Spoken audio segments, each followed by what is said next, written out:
Dobry dzień. W sami na konferencji Code Europe. Hello, my name is Steiner. I'm a solutions engineer based out of the Google Hamburg office. Very happy to be here today. A couple of days ago we were in Wrocław, so yeah, now it's Warsaw. Really great, yeah, as I said, to be here. So I'm giving this presentation for the second time now. This is joint work with my colleague Alex Sung from Google in Mountain View, and yeah, myself, as I said, from Hamburg. Both of us do use the social network Twitter, so you can find Alex on AlexTCSung, and I'm Tomayak.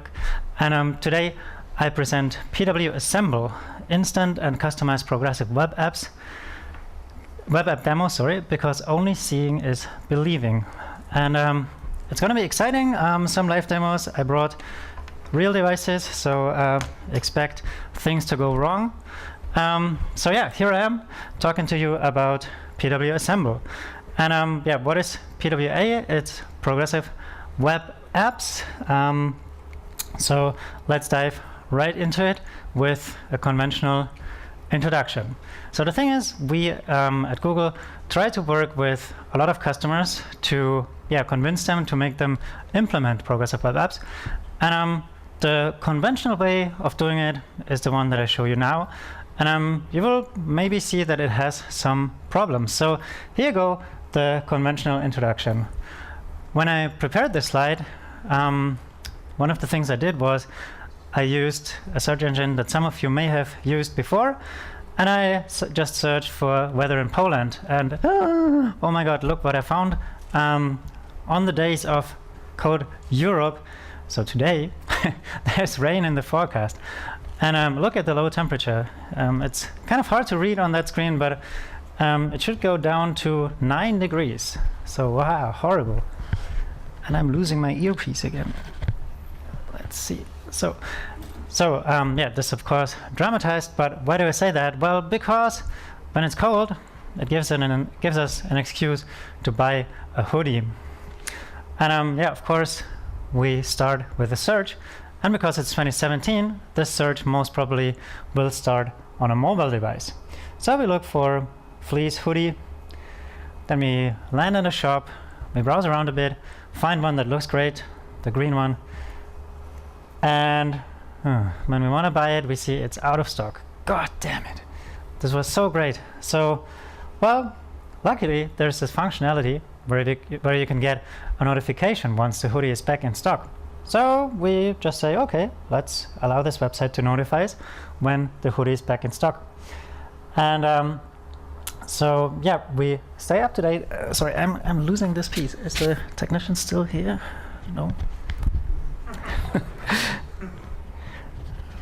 Something is wrong.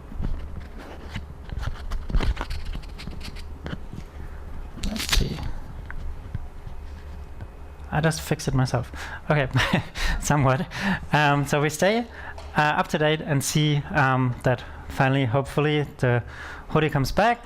And while we're waiting, maybe we are going in a subway, driving around, driving home, we lose the connection.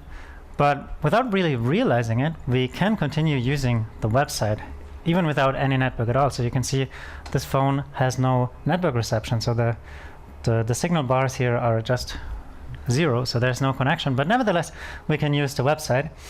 And then once we're back into network covered area, a couple of days later maybe, we all of a sudden get this notification, woohoo, the hoodie is back in stock. So finally we can buy it.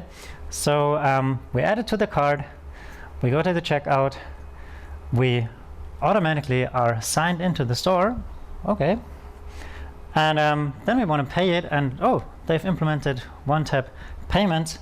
So this looks pretty cool, convenient. And then after the purchase, the app even asks, do you want to be added to the home screen? So I say, well, why not? It's a pretty decent app. I can access it with ease and just come back whenever I like. And then I launch the app for the first time. It's opening in full screen. I'm not sure what's wrong with this thing. I will just carry it like this. Yeah, it opens in full screen, and it just seems to work. So we have introduced progressive web apps. A couple of features that you've seen. when I explained it. So like being able to browse when we have no connection, getting push notifications and everything. So yeah, what do you need if you want to have a progressive web app?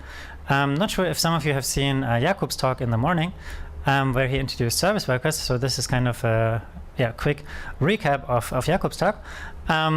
So yeah, this is very powerful as a feature. So what we do is we need definitely HTTPS.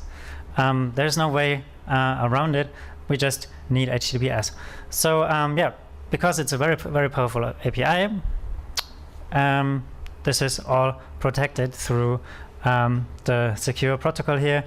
And anyway, HTTPS is the way to go in 2017.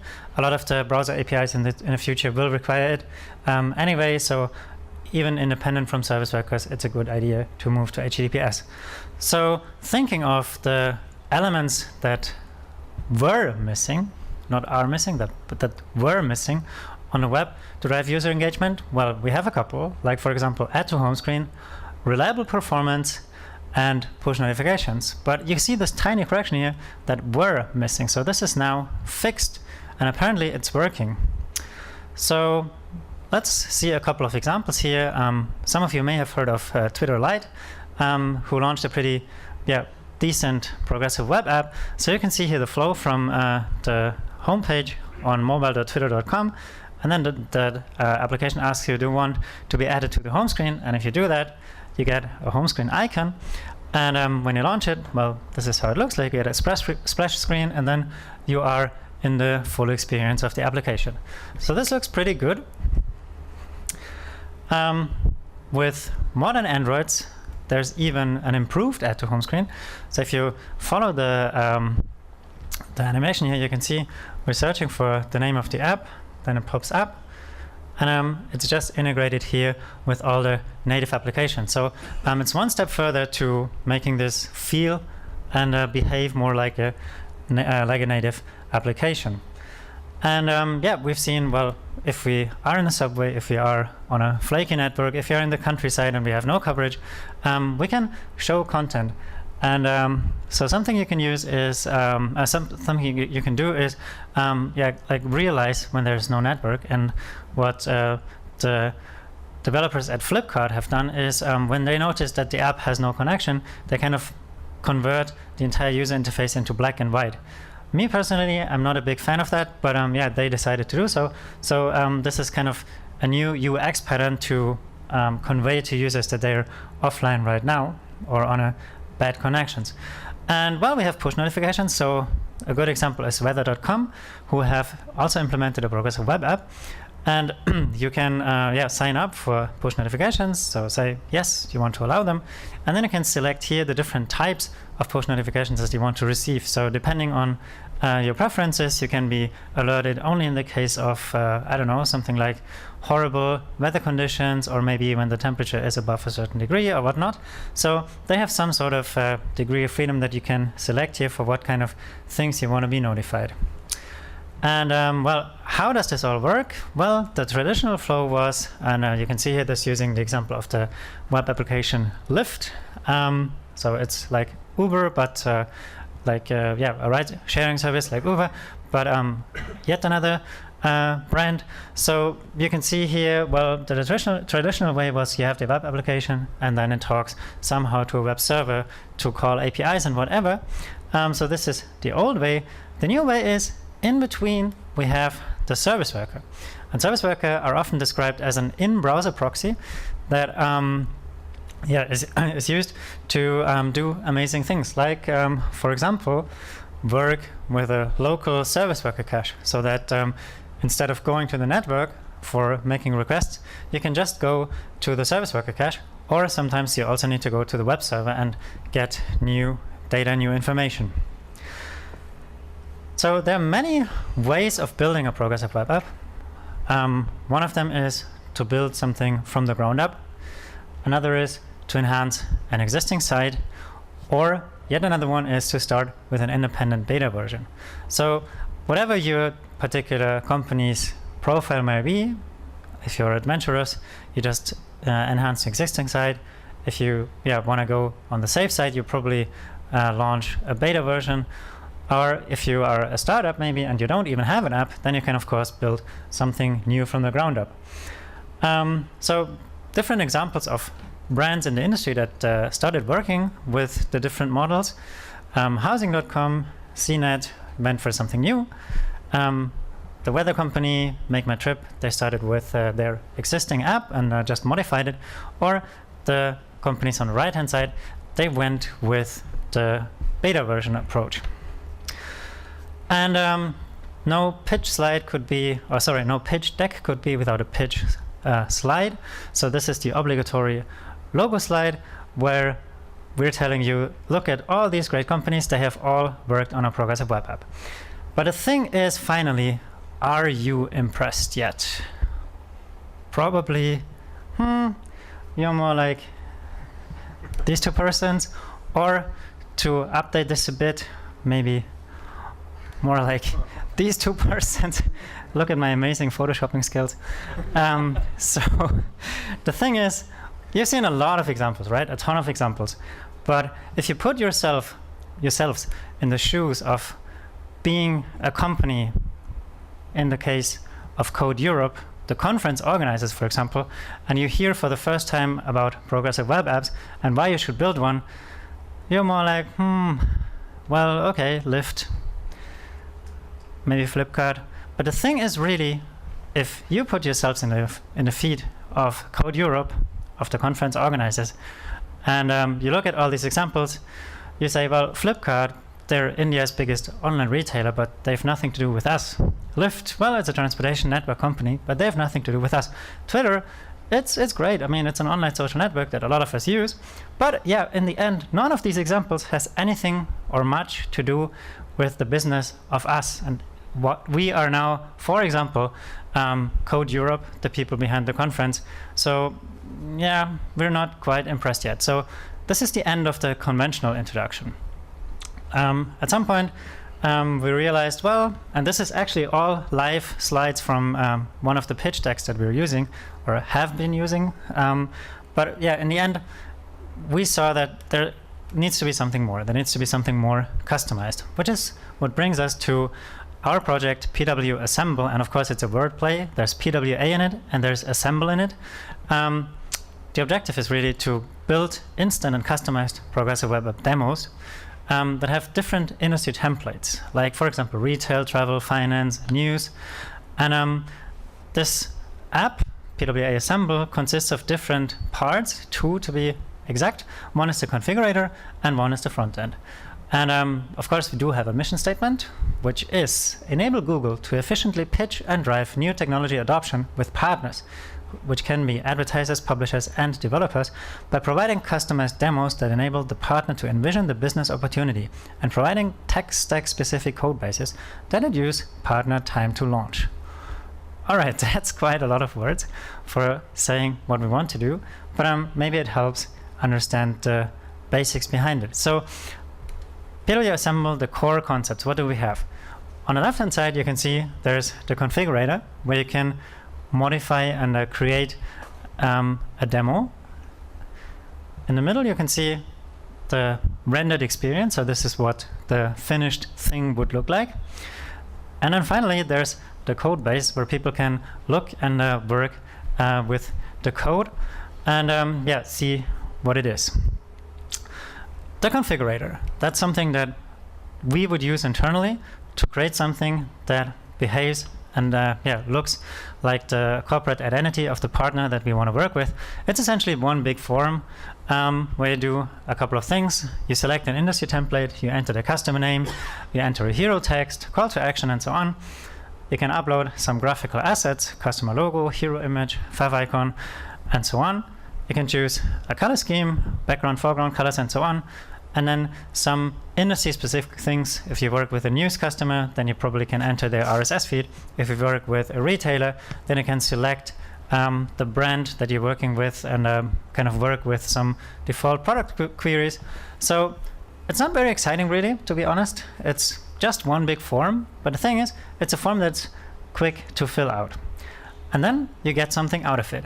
And if you have a phone or a laptop with you, I invite you to go to this URL, bit.ly/PWAssemble-code Europe, where you can actually test and play with the application that was built just for this conference. So bit.ly/PWAssemble-code Europe. I'm doing this right now as well. Let me try to one last time fix the earpiece.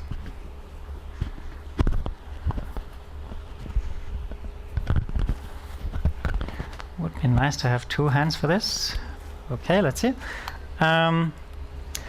So I have two different phones with me here.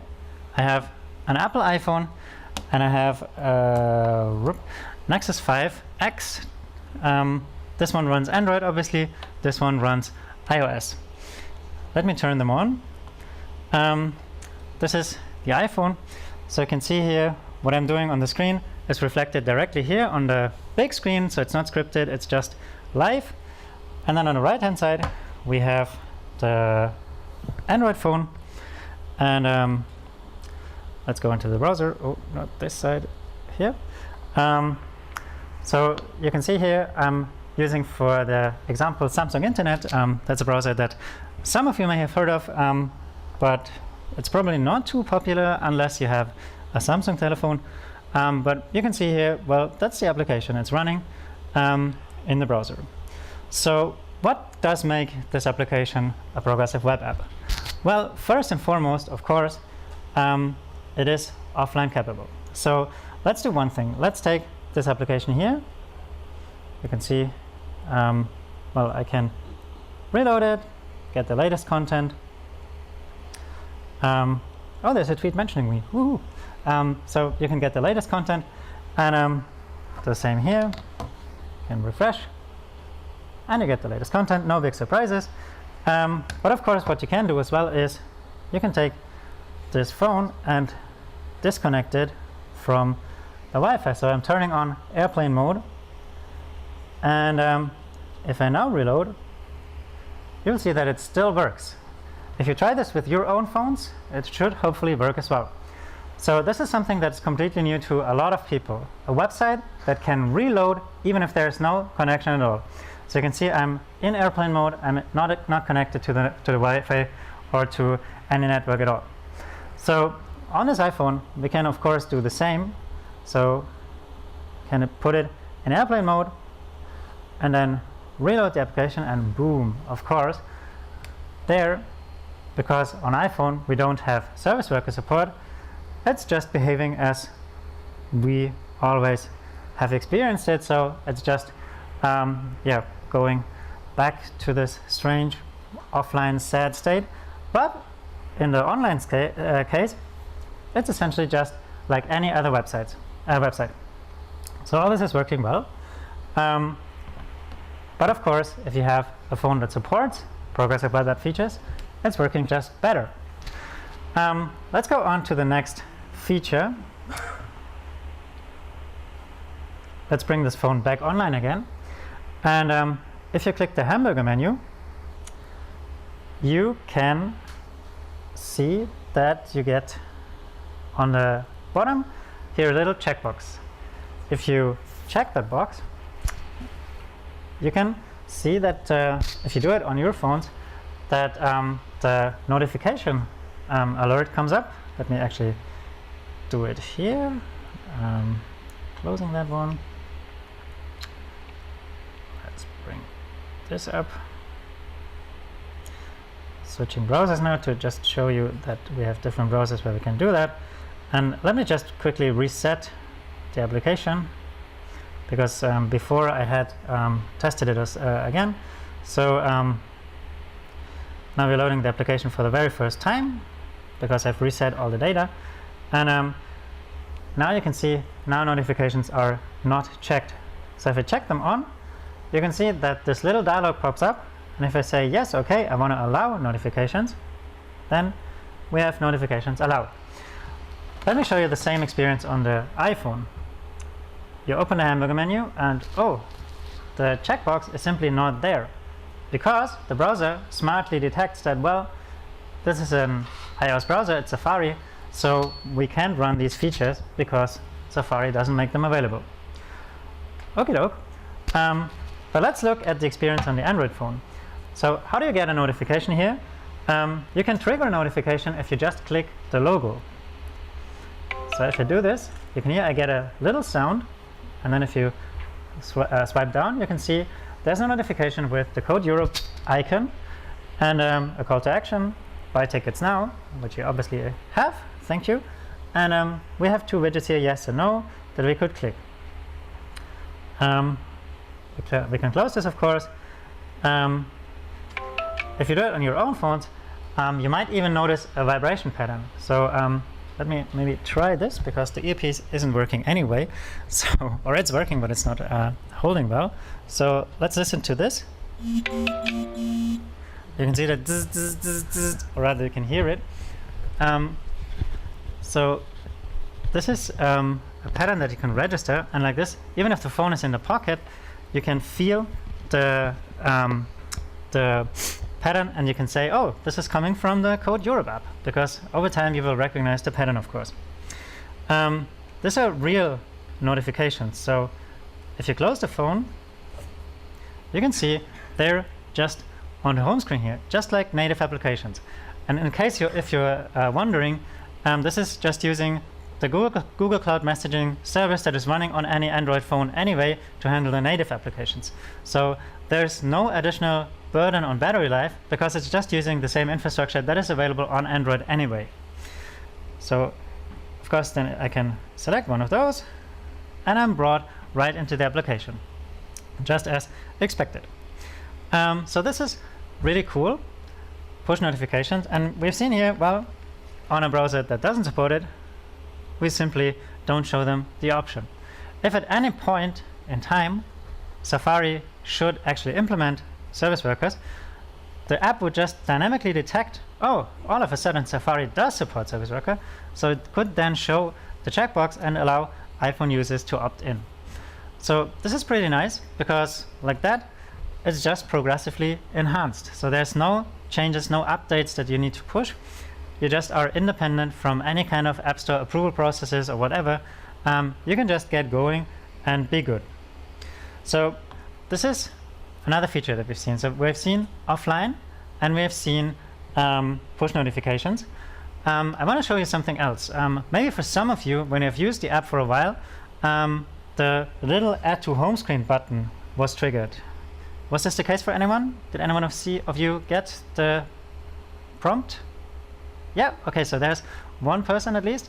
The thing is, there's some sort of heuristics going on. It's a black box heuristic that is running, that is detecting, are you using the app enough so that you can be counted as an engaged user, and that you can install the app to the home screen. Yeah, here I've been using it for a while, and what you can see is I have the Code Europe icon here on my home screen, actually twice. Let me just close all the other applications. So now you can see no other application running on my Android phone. And well, how does it work? Like that. And then if I launch that application, look at what's happening. I can see a splash screen, and then I'm brought right into the application. And you've maybe for a little while seen the like fake braille content. So this is what we call skeleton screens. So just showing the user something that looks somewhat like the final content that will be there, so that the user early on gets a feeling for, oh, there's content coming. And once you have the content, because, well, you need to make a network request, obviously, then you can show this to the user. So you've seen this is working pretty well. Let's do one other test. Again, I put the phone in airplane mode, clear everything here. So you can see phone is in airplane mode. No application is running, and I'm launching this app, and I still get the same experience as before. So this is something that a lot of people have never experienced before. A website that you can install of sorts to the home screen, and when you click it, even if you are entirely offline, you can still get data. So that's pretty cool, and that's, as I said, unexpected to many people. Let me launch a couple of native applications now, just to get some more comparison. Let's take the phone application. Let's take, what else do we have? The Drive application. And what else? YouTube. So I'm launching a couple of apps now. You can see, well, YouTube is offline, of course, but if you swipe down, you can see the different apps. And the cool thing is, if you look closely, there's actually, for a non-technical user, no way of differentiating that Code Europe, this app, is eventually a web app, and then all these other apps are of course native apps. So there's super tight integration in the operating system. So it's actually kind of really impossible to see for non-tech users, and this will be the majority of your users, that yeah, some of the apps are non-native and some of the apps are native. So that's a super tight integration, and for the first time, Safari is lucky as well. And we have to be fair. Apple were the first in 2007, when the iPhone was introduced, where they said in the one more thing part of the introduction of the telephone, where they said everyone should just build web apps because web apps are the future. 2007. 2008 they introduced the App Store just because the web platform wasn't ready yet. A lot of the APIs that we have now simply didn't exist quite back then. But early on, already the oldest Safaris had a very cool feature that I can show to you with this app. So you can see I'm running it in the browser now, and if you press the little share button down there, there's this add to home screen section. When you click it, you can select the name and so on, and then edit. And if I now show you my home screen, you can see even on iOS, there's no way of differentiating the app from any of the native apps. So if I launch it, you can see it's launching in full screen mode. There's no URL bar on iOS. And also when you double tap, so to activate the multitasker, you can see this is a side-by-side comparison running in the browser, running as an installed web app. But then the cool thing is, again here, even on iOS, you can see the integration with all the native applications is super well made. So there's no way of differentiating, of differentiating any of these apps from a web app. So pretty good job that Apple have done. Besides, everyone always saying, yeah, but iOS doesn't really support progressive web apps. Of course, it's true, they don't support the service worker APIs per se, but a lot of the features are somewhat at least possible. And the biggest misconception that a lot of people may have is, I need to build something entirely different. The thing is, this is absolutely not true. The code of these two apps is essentially exactly the same. It's all simply progressively enhanced. So on platforms that support progressive web app features, the app does different things, but essentially the code base is exactly the same. On Android, of course, I do have offline, but here it's just a website that I can use like any other website as well. So you don't need to build a completely different app if it's a progressive web app or not. It's the web. This is very, very important. It's just progressive enhancement. So you carefully do a feature test or feature detection and say, does this particular browser support this and that feature that I want to use? If yes, great, use it. If no, well, you have to find a different way. But you've seen here, this is working well on all types of devices. Let me show you one last thing for the application, and let me actually go for this to a simulated environment here. So you can see I'm running this app now locally. And another common misconception is progressive web app is only mobile. It's entirely not. So if I click this to trigger a notification, you can see this launches a system native notification. So if you go here and you open this, you can see these are all the notifications that I received. So if I trigger that and receive another one, you can see it's just directly integrated here in my native system level applications. So that's pretty cool. all integrated in the system. Of course, you have here the same thing. You have the menu where you can select notifications on or off. And even here, if I take my device offline, so I turn off Wi-Fi here, Wi-Fi is off, I have nothing that connects my phone to the, my desktop to the web.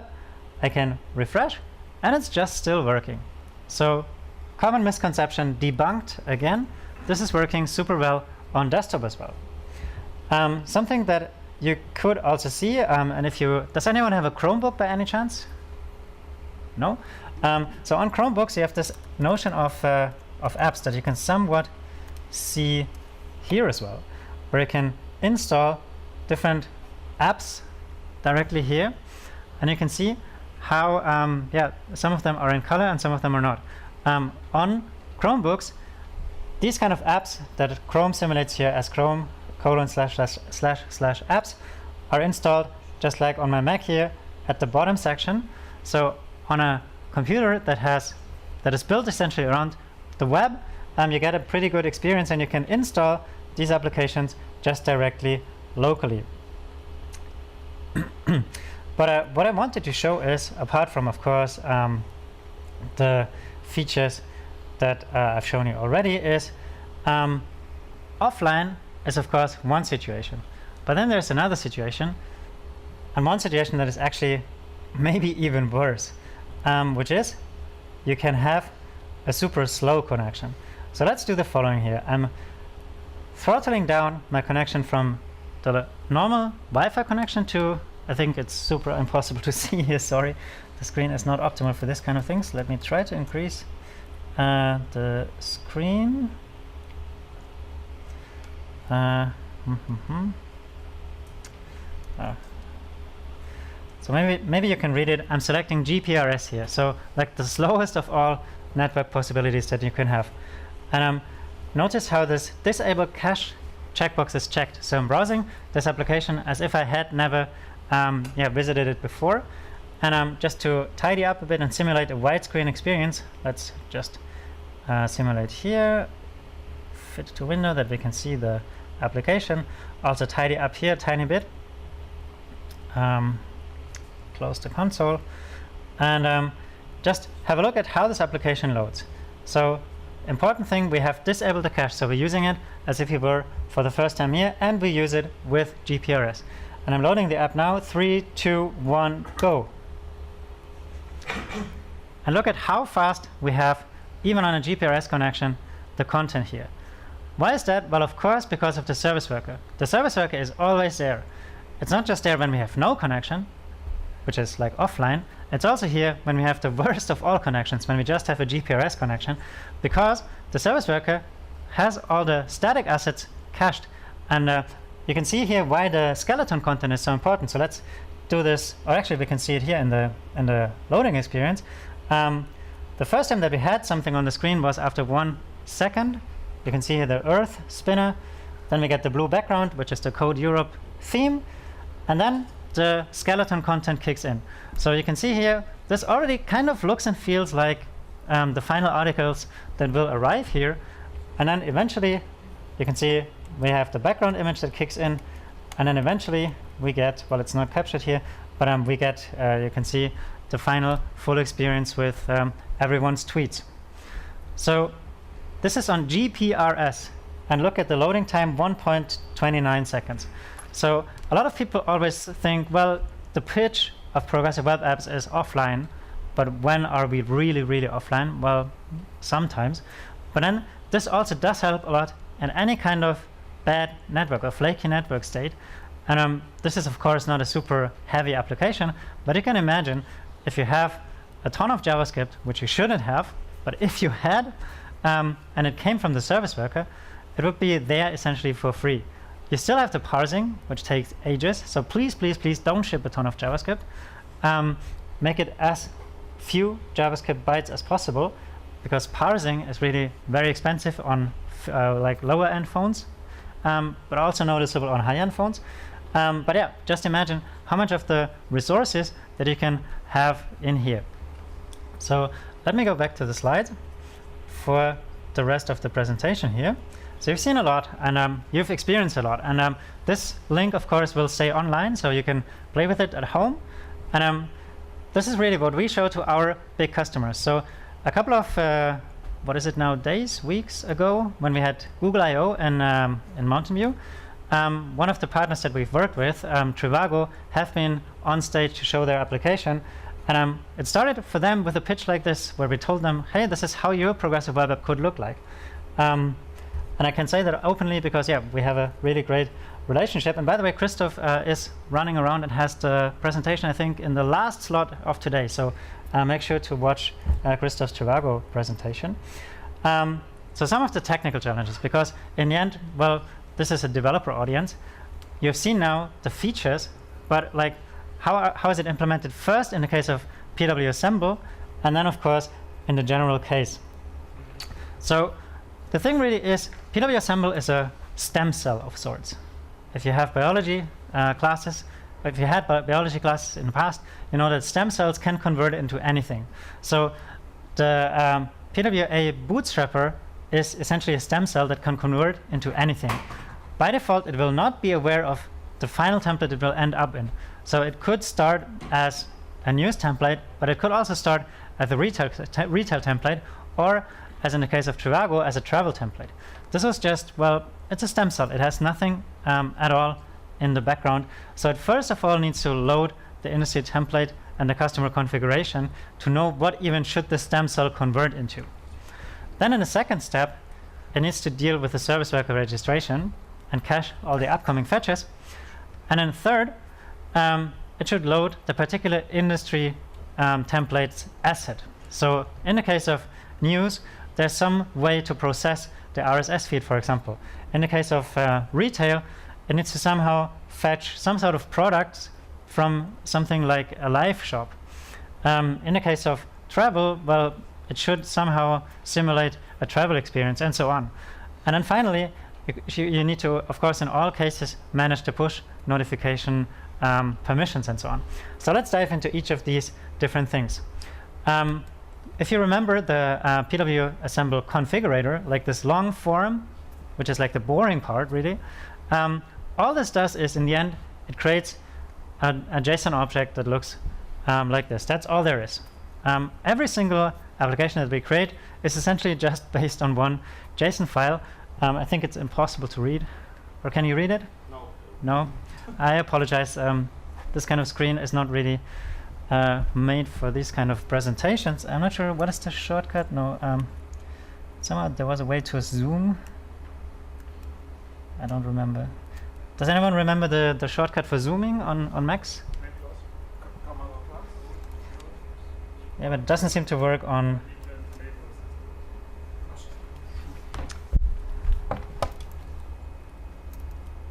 Yeah, no.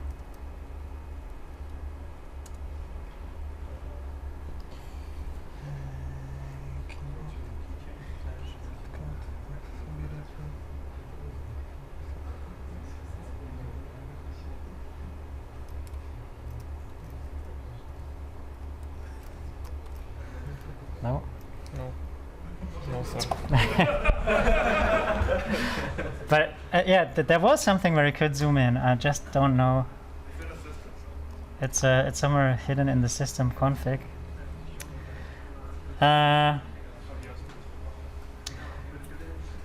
Wait, let me just hack it directly in the slide.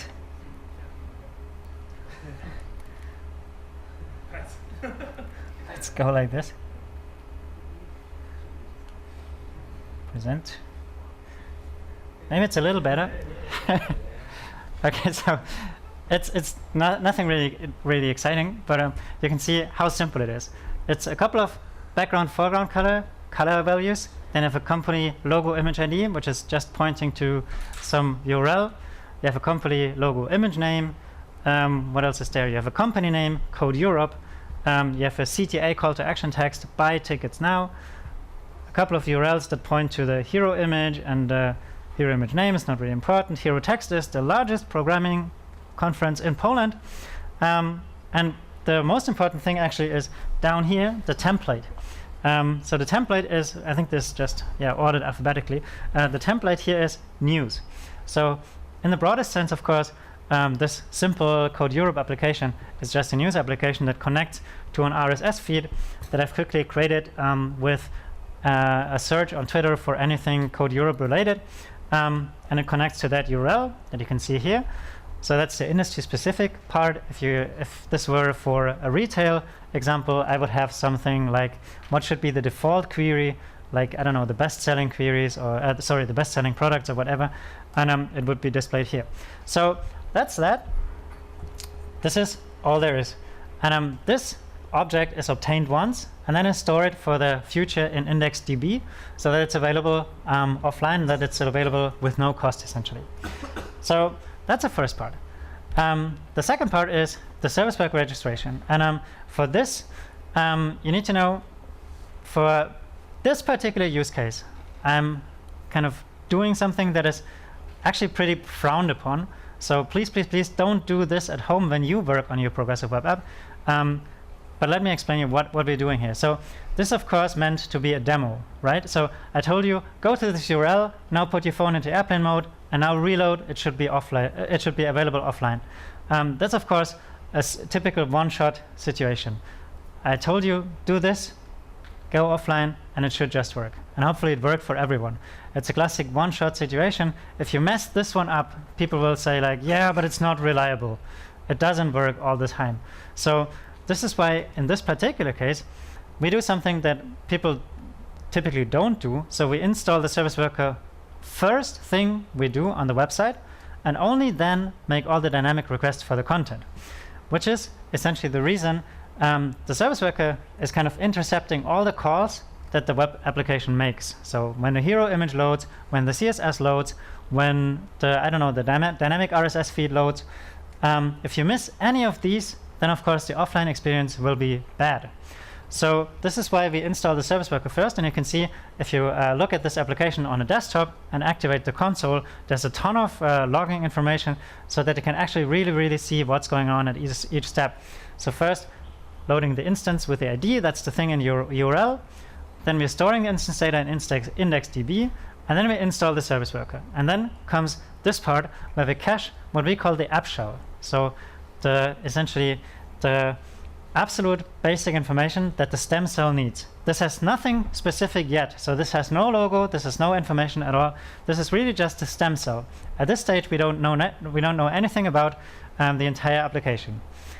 We skip waiting on install and just continue directly with the activate event. So this does require some service worker backgrounds, but don't worry, I quickly tell you about this a couple minutes later. And then it's claiming its client, so it essentially just checks what tabs do listen for the service worker. And then once the service worker is registered for the scope that you can see here, so just its home, we finally cache the actual home page. And this state, you can see we're storing the URL with the long ID here. The stem cell initially doesn't know anything about the ID, of course, because the stem cell just takes any kind of ID and tries to pull in the information here. So for each example, for each instance, we have, of course, a unique ID, but the stem cell is not aware of it. So what do you do in practice? In practice, you kind of flip the entire process around. In practice, you ship the user as much of the assets as possible in the first run, and only then, typically even on the onload event, you only then install the service worker.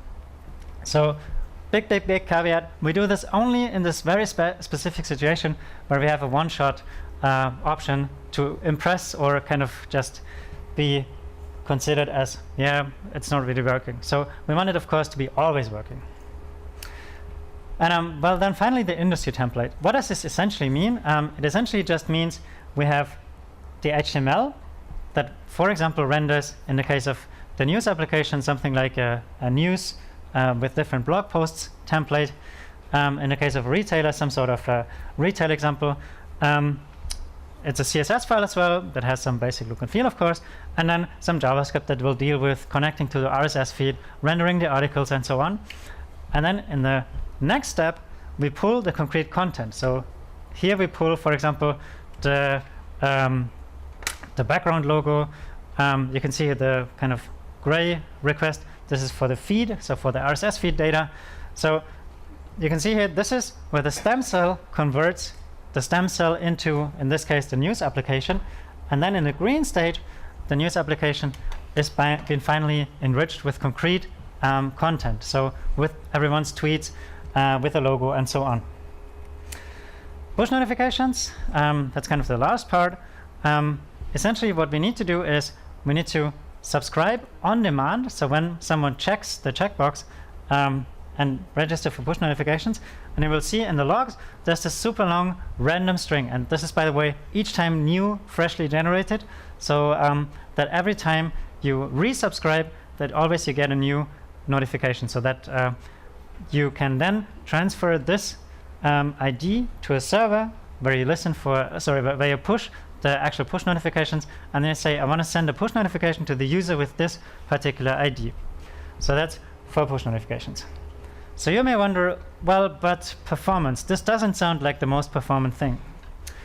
And the thing is, well, actually it's doing pretty well. And you've seen in the case of the GPRS example, and again, apologies, I couldn't know that this screen would be so hard to read. This is essentially what I've seen before. This is GPRS and a 5 times slower CPU than usual, so a 5 times slowed down CPU. And you've seen this before. It's loading still pretty quickly. Again, if you've seen Jakub's presentation in the morning, he's been talking about Lighthouse, which is a browser extension, but also a command line tool that allows you to test your application for the speed. And you can see here, this has received, so the URL is the one that you've seen, receives 94 out of 100 for progressive web app features. And then in general, it's just pretty performant. This is the old Lighthouse. Despite its beta, it's already the old one. There's a new one which is called Lighthouse Canary, so it's one step further. And you can see here on Lighthouse Canary, this application gets 100 of 100 for progressive web app features, 80 of performance, and so on. So you can see it's suffering a tiny bit because it's kind of doing this strange service worker first and only then the actual content, but still it's pretty good. This is, to be fair, of course, a play example. And if you try this, if you actually test the application, it might take several runs just because Lighthouse does not really expect this kind of weird behavior that we're having in this application. So sometimes it will not detect the service worker. So also don't wonder when you try it at home. After a couple times checking, eventually it should work and you should see this. So performance is pretty good.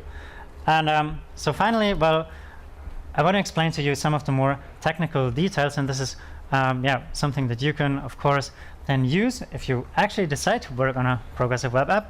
And for this, I invite everyone to install a browser extension, Service Worker Detector. It's available right now for Chrome, obviously, and also for Firefox. So if you're a Firefox user, it's also installable for Firefox, and it's in the review process for the Opera browser. So it's a generic browser extension right now available for Firefox and Chrome. And the link is bit.ly/service worker detector, always with a dash between the words. And for this, let me again switch to the live code, live example. And let me close the developer tools. Close this. And maximize the screen here. So if you refresh, you can see at my top right here, there's something yellow. This is the Service Worker Detector. If on any page you play with it, it detects a service worker implementation, it will light up. So let's just, for the sake of the example, go to Code Europe. I can see we can probably not really see it, but it's a gray bed. So the service worker is sleeping. So if you go to a site that has service worker features like this demo, then the service worker wakes up and it's happy. And by the way, this randomly is a woman and a man. So I'm super proud of this. It dynamically switches the icon. Sometimes it's a man, sometimes it's a woman, because diversity in tech. So here we go.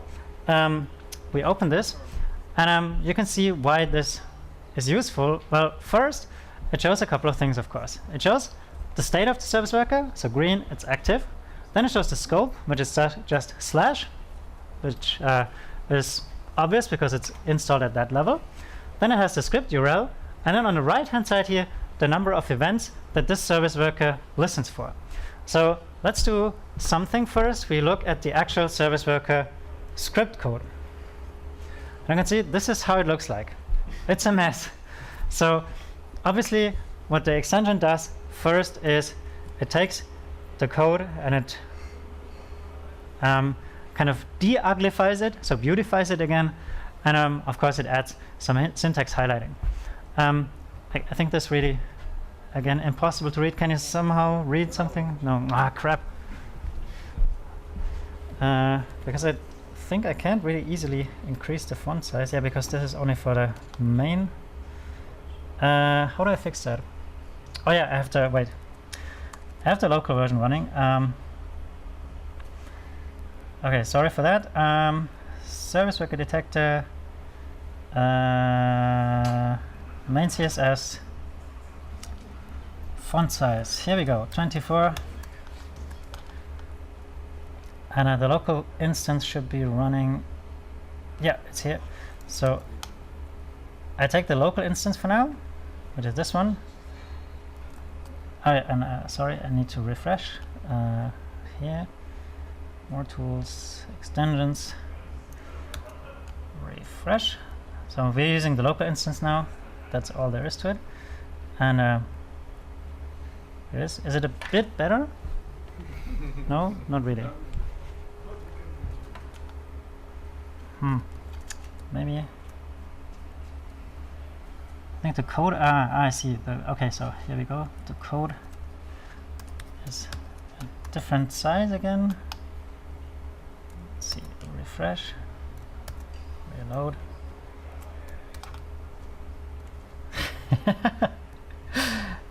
Of course.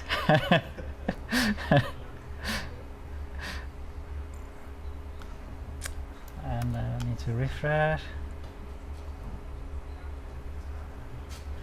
I think there's a ton of CSS shit. I can't really make it bigger. Apologies. How do we do then? I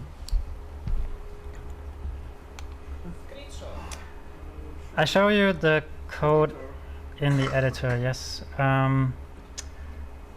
Window, PWAssemble, and the service worker code is here. Can you see this? Yep. Okay, so very quickly, why would the extension in theory have been useful? Because then, offline mode. That was just the wrong extension. So that's a problem with having two. So this is the one from local, and this is the one from the web store. I just looked at the wrong one all the time. Okay, well, this is good then. Yes. So we have the different events here. So let me talk you through all of the events very quickly and tell you why this is useful. So in the install event, you can see you click just the event, and then you're brought right into the code that is relevant for this particular section. You can see here some logging on. We installed the service worker, and then you can kind of literally just read, wait until cache is open, static cache name, and then we have the cache open. We add a number of caches in this particular cache, and cache the app shell, and we essentially just add all the files, add all static files that I mentioned at the very beginning. So these are all these files. So it's the index, it's the CSS, and so on. So this is the stem cell. This is happening in the install event. In the next event, which is the activate event, we need to do some housekeeping. So if you have been to Jakob's talk, he talked about like changing the cache name. And if you look at what are my cache names, you can see here at the very top, that's a static cache name. So there's some sort of timestamp at the end, and then there's a dynamic cache name that also has a timestamp at the end. So whenever we want to bust a cache, because maybe some of the assets change, maybe the core JS bundle changes or something, then we can just work with that. So if we are here, in the activate event. That's a bit messed up because, of course, the font size is too big now, so the beautifier kind of has to fight against HTML here. But essentially what we see is we wait until we have all the cache keys, so all the currently registered cache keys, and then we loop over them and check, are they the one that is static cache name, or are they the one that is dynamic cache name? And if it's none of them, we just delete the old caches. That's kind of really simple housekeeping, where we take the old caches and remove them, and to make place for the new ones that were registered. And then essentially that's all there is to it. Some housekeeping. The most important part is, of course, the fetch event. So whenever something is being fetched from the network, and let's reflect for a tiny moment what kind of things can be fetched from the network. We have, of course, obvious things like the core HTML, the CSS, the JavaScript, but then there's a lot of dynamic things happening. In CSS, for example, you can reference background images. So these background images from a CSS file will then be, of course, be pulled in by the web browser. We have things like XML HTTP requests. So AJAX requests, AJAX calls that the application makes, so to kind of maybe pull information from an API or something. So this is also happening. And then, of course, we have the newer fetch API, which is kind of XML HTTP request, but in modern. And don't get confused by the name here. Fetch is for any kind of request that is being made. It's kind of, in my opinion, a bit unfortunate that I named this fetch, because it's, of course, not just for fetch API calls, but for any kind of network requests. And essentially, we have something called network first here, which is the default strategy, which is by default, we, of course, check the network first. So we try, do we have an internet connection? If yes, then we get the data. But then, of course, we can have different strategies for different things. Like, for example, if you think, of course, the tweets, this live content. We want to get this as fresh as possible so that we can get Pieter Zakkaper's opinion on progressive web app sucks. Okay, that's an opinion, that's a statement, fair enough. So we want to get it. Of course, we want to get it as fresh as possible. Versus then, for example, here, this logo image, this is something, well, it can be in the cache, and it can be a couple of days old. There's no problem with it because that's a static thing. In the background, you can kind of see there's some background image here. It's just conference people from last year's Code Europe, a picture that I stole from the website. This, of course, also not so important. It can be coming. It can come from the cache first, and of course, if we don't have it in the cache, then we try the network.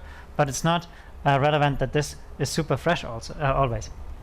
So for different things, we can define different request strategies, and let me very quickly walk you through some of them.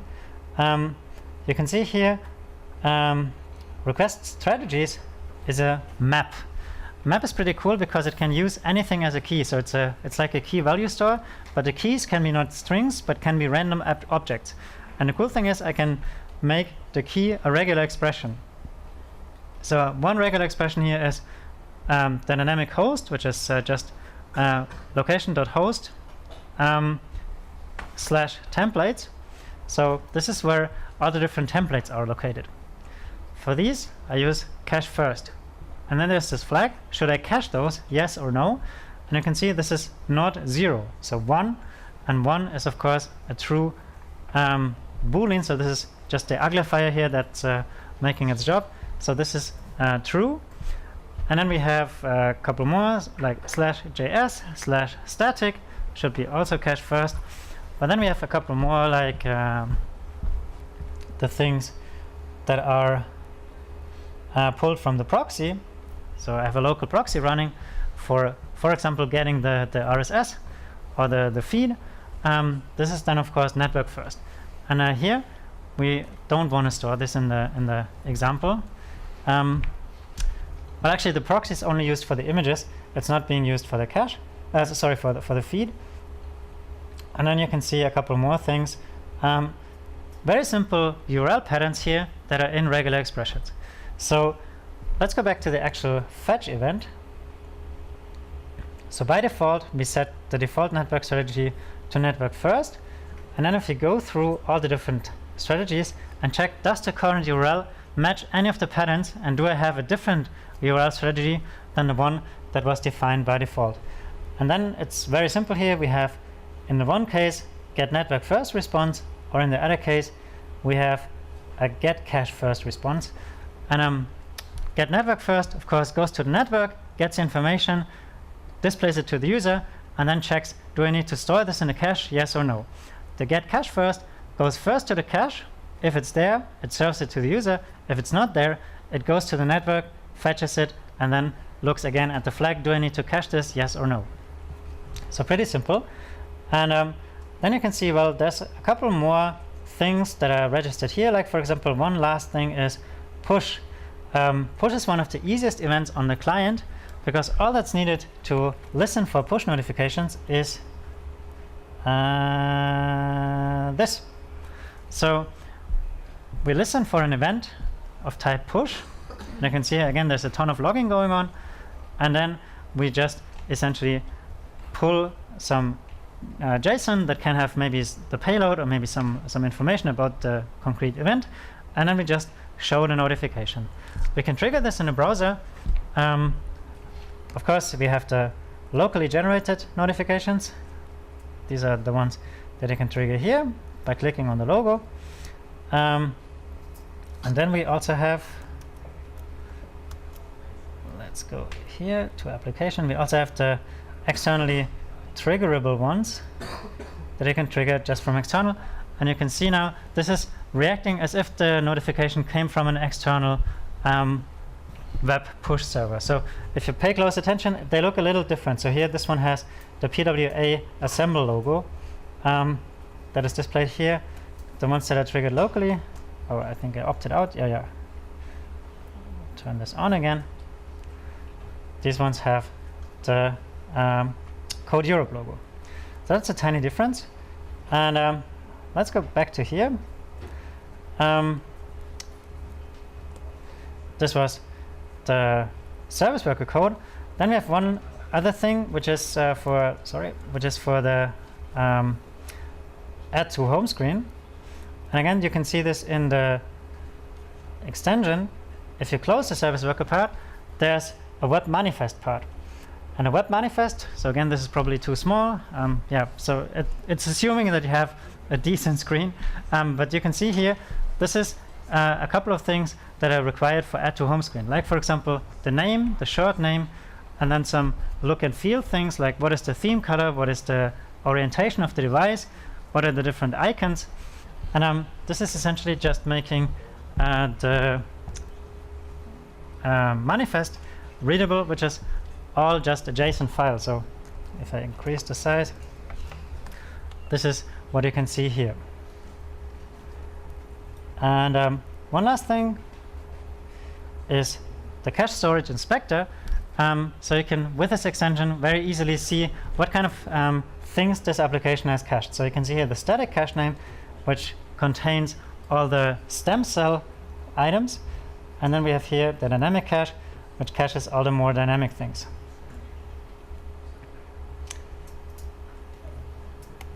Seen this.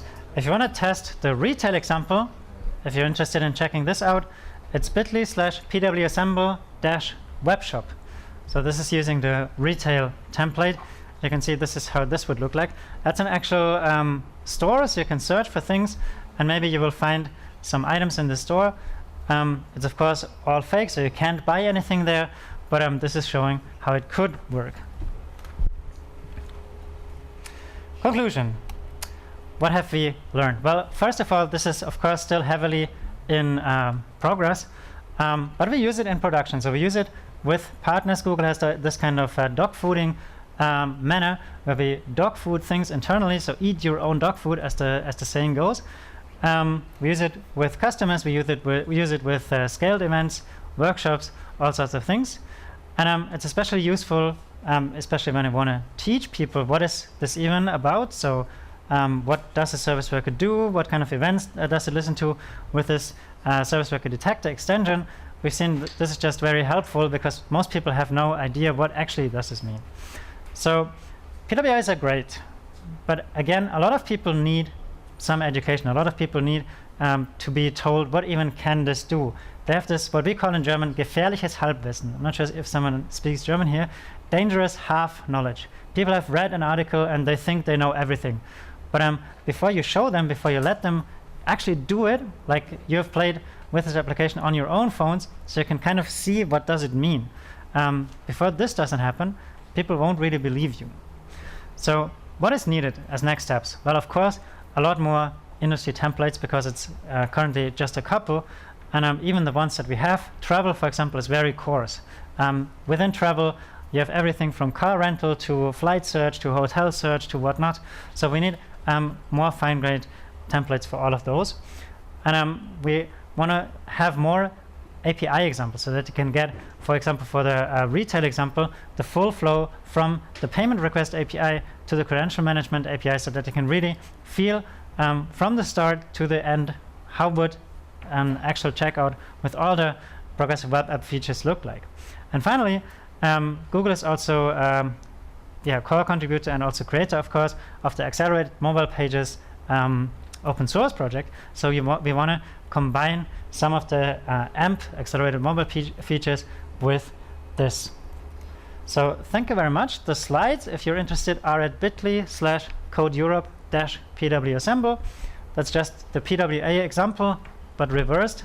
The example was PWAssemble-codeeurope. Again, this is joint work. This is not just me, Alex Sang, and I'm here. And thank you very much for listening. I think I went over time a bit, so I'm just hanging around here for questions in the hallway or anyway. You can reach out via tweet or whatnot. And thank you very much for listening.